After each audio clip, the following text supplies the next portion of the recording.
प्रिय छात्रः, अद्य अस्माकं पाठ्यविषयः अस्ति वेदः। सामान्यतः पाठ्यक्रमे अयं प्रश्नः उदेति यत् क अयं वेदः? वेदः केवलं ग्रन्थः, अस्यः उद्देश्यं किं? प्रकृतपक्षे भारतवर्षस्य सभ्यतायाः संस्कृतेः ऐतिह्यस्य धारकः वाहकः च अयं ग्रन्थः। तदर्थं सर्वप्रथमम् अहं वेदः कः इत्यस्मिन् विषये सामान्यतः लघुः वक्तव्यम् उपस्थापयामि।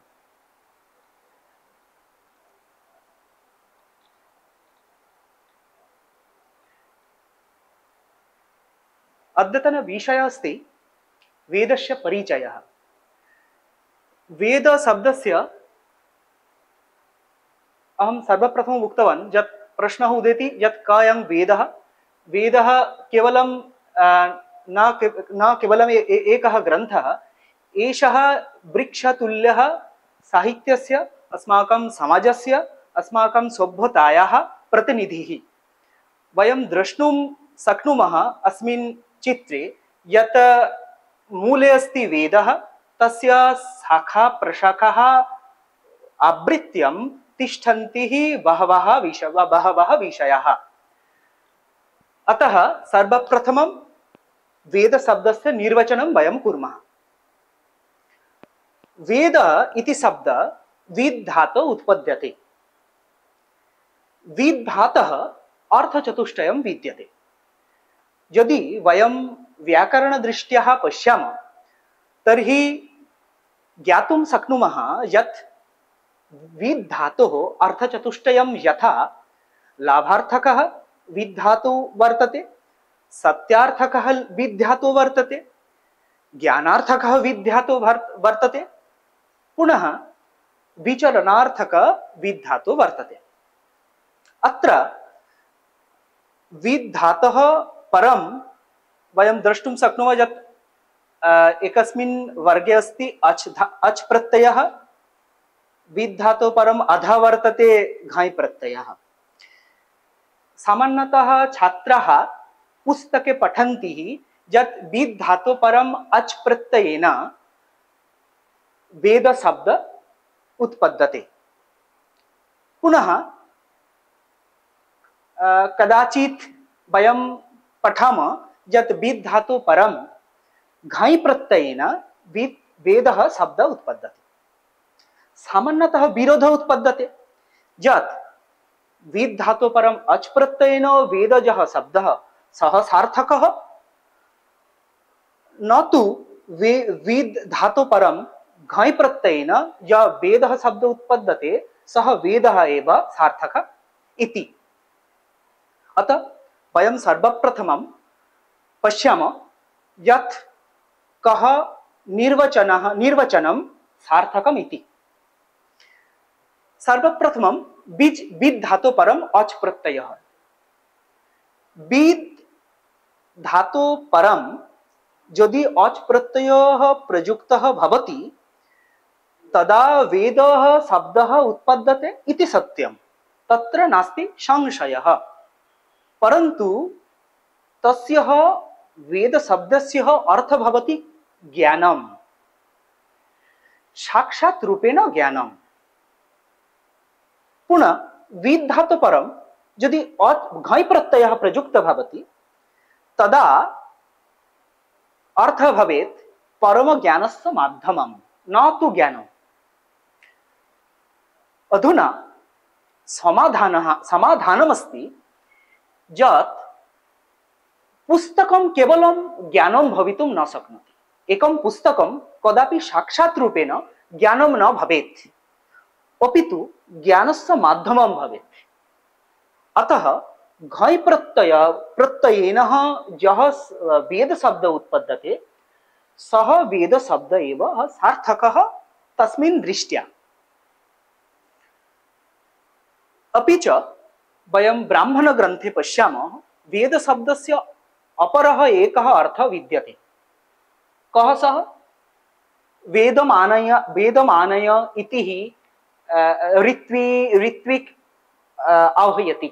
अर्थात वेद शब्दस्य अर्थ वत्स जान्नाकृति कुशमुष्टि। तस्मात् कारणात् वयं सिद्धांत ग्रहणं कर्तुं शक्नुमः यद् विद् धातु परं घञ् प्रत्ययेन ज वेद शब्दः सः पारंपरिक रूपेण तात्पर्यपूर्णः, परंतु विद् धातु परम अच प्रत्ययेन ज्ञानम केवलं साक्षात् रूपेण ज्ञानम अर्थमात्रेण केवलं ज्ञानम अतः विद्यते। अतः वयं द्रष्टुं शक्नुमः वेद शब्दस्य अर्थ केवलं ज्ञानं भवेत्। वेद शब्दस्य अर्थ लाभ। कः लाभः? विद्यते परमात्मादि सत्यम विद्यते धर्म काम अर्थ मोक्ष इति वर्गचतुष्टयस्य लाभः वेदेन भवति। अतः वेद शब्दस्य तत्र तात्पर्यं लुकायितम् अस्ति। अपितु वेद शब्दस्य अर्थ भवेत् परम ज्ञानस्य माध्यमं, साक्षात् रूपेण परमं ज्ञानं, साधारण ज्ञानं परमं ज्ञानं, परम ज्ञानस्य माध्यमं, लाभः पुरुषार्थस्य लाभः। अर्थ चतुष्टयमपि तात्पर्यपूर्णं, परन्तु सर्वाधिकं गुरुत्वपूर्णम् अस्ति परम ज्ञानस्य माध्यमं।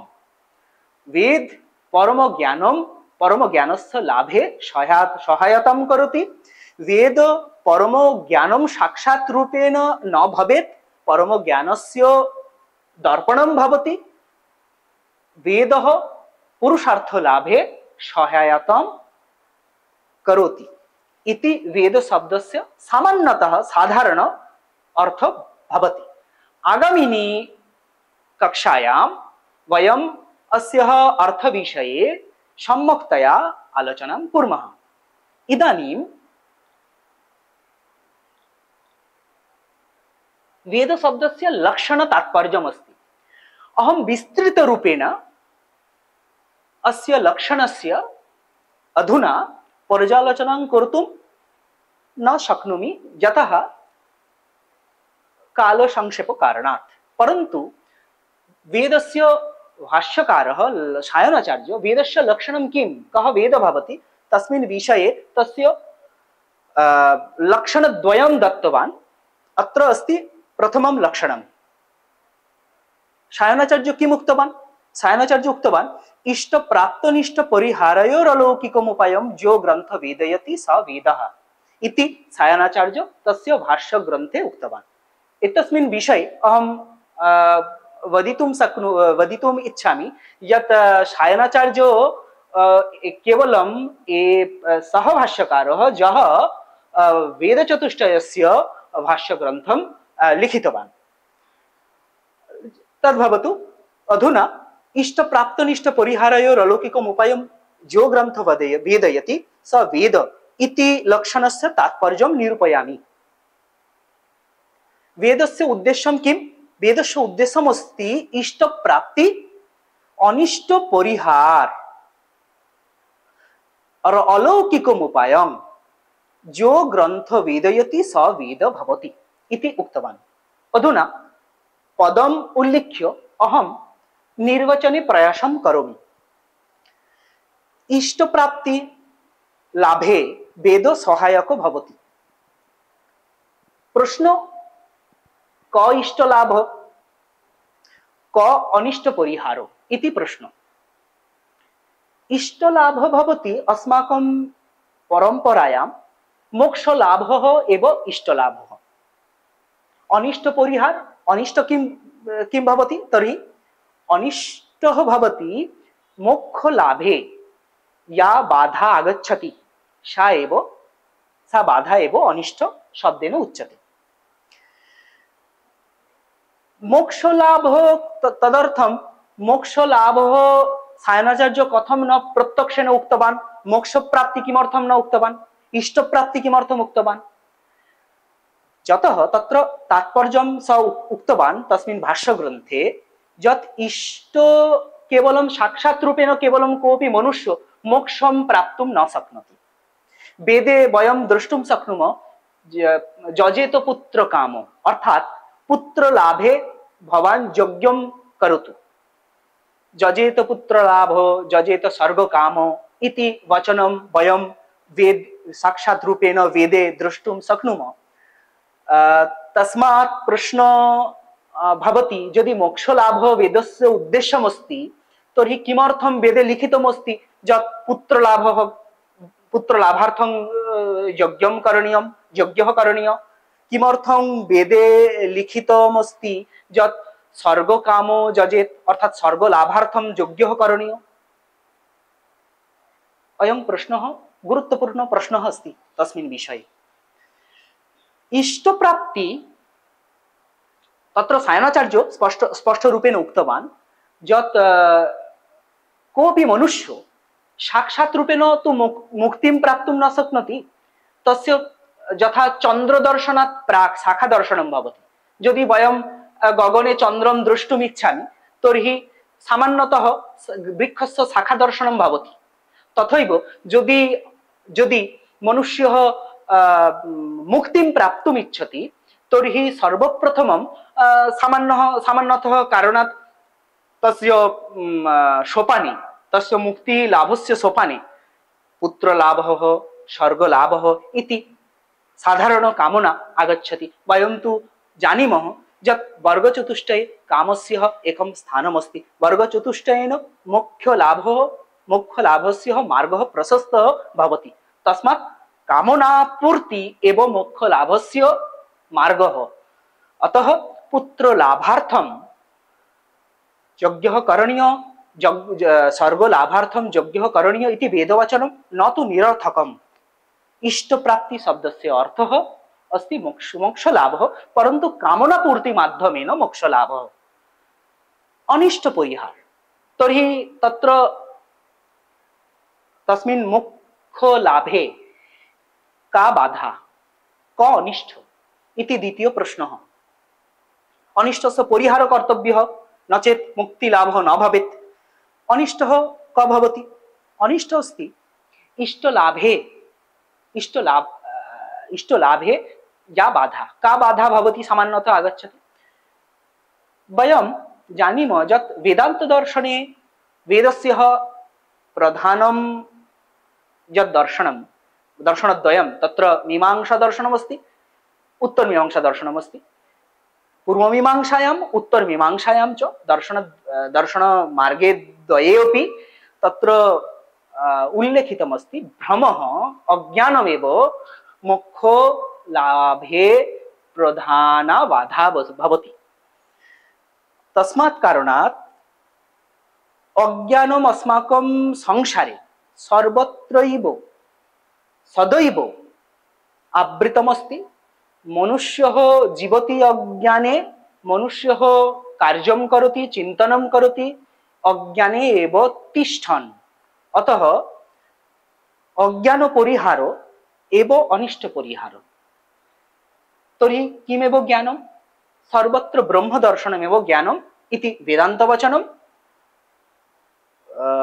मीमांसावचनमस्ति यत् यज्ञः एव धर्मः, यज्ञ एव मुक्तिः, यज्ञ एव अज्ञान निवृत्तिः भवेत्। अर्थात् यज्ञ कारणात् अज्ञान निवृत्ति भवेत्। अज्ञान परिहारो एवं अनिष्ट परिहारो। अतः अहम् उक्तवान् अनिष्ट परिहार शब्दस्य अर्थ अज्ञान परिहारो। तत् अज्ञान परिहारो यज्ञेन भवेत्। तत् अज्ञान परिहार एव वेदान्त दृष्ट्या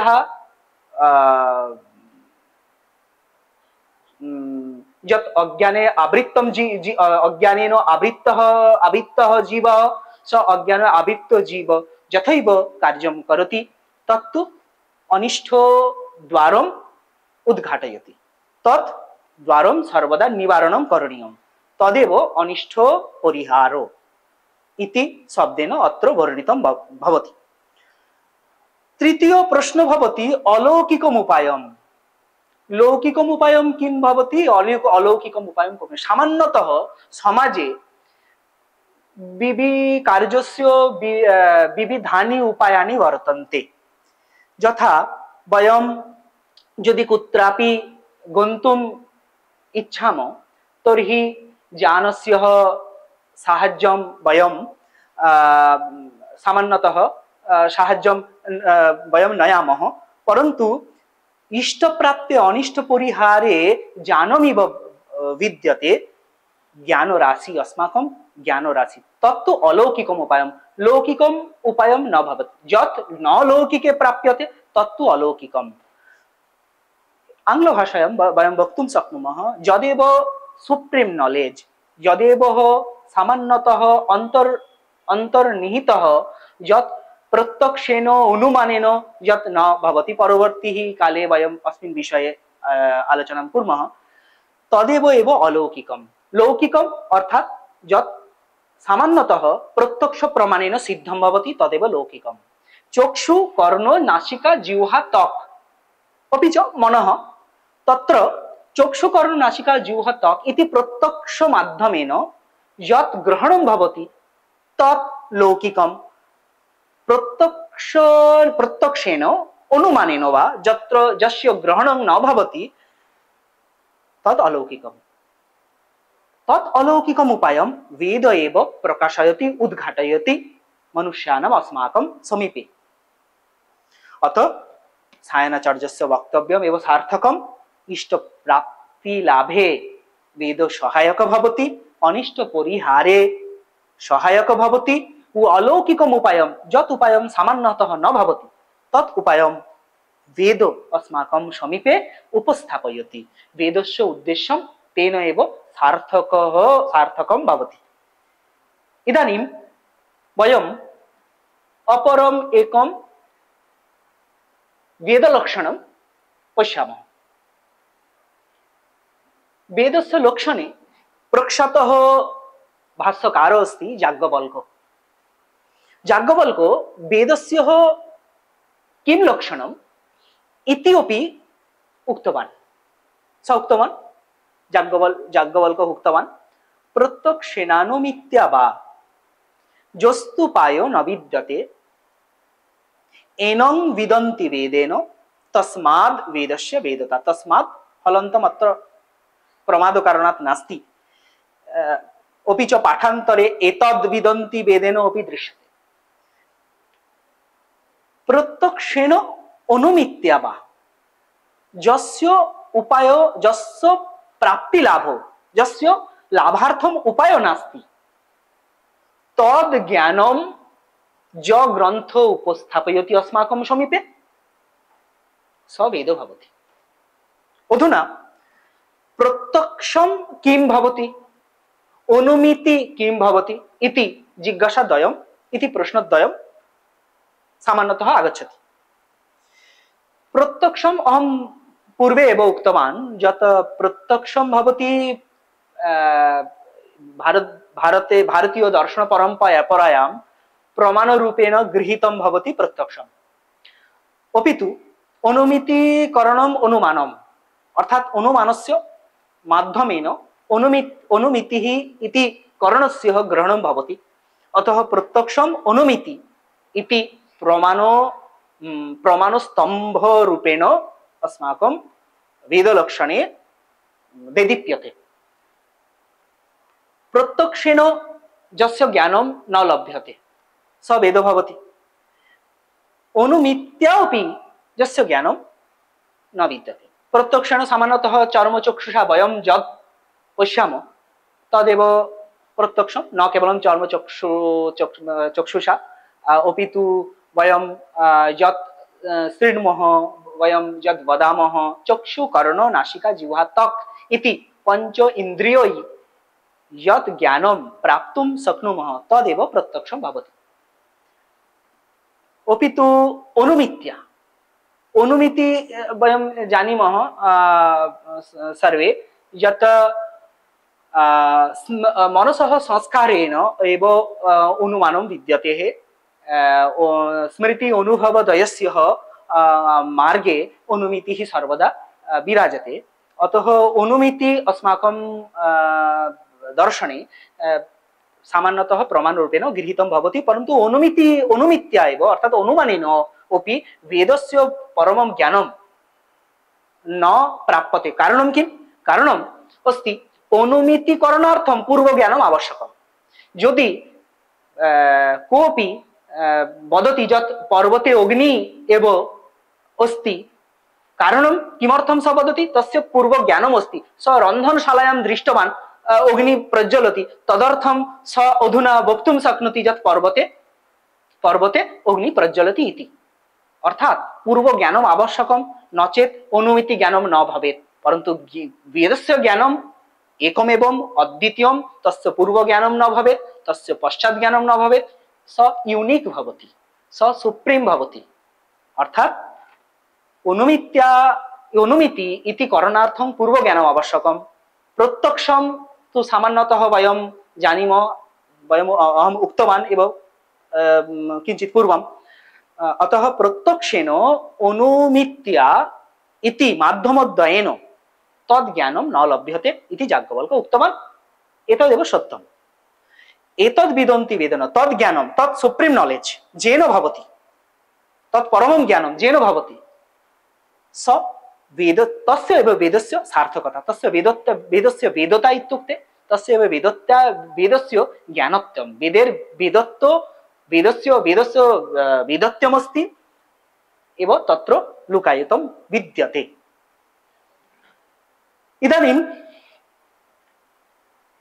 अपस्तम्भो इति अपस्तम्भो नाम वैदिक ऋषि तत्र संक्षेपेण एव वेदलक्षणं स सामान्यतः वयं वक्तुं शक्नुमः स एव याज्ञिको भाष्यकारः मन्त्रब्राह्मणयोः इति ग्रन्थद्वयस्य ग्रहणं तेनैव कृतं सामान्यतः वैदिक साहित्यस्य भागचतुष्टयम् अस्ति संहिताभागः ब्राह्मणभागः आरण्यकभागः उपनिषत् च परन्तु आपस्तम्भो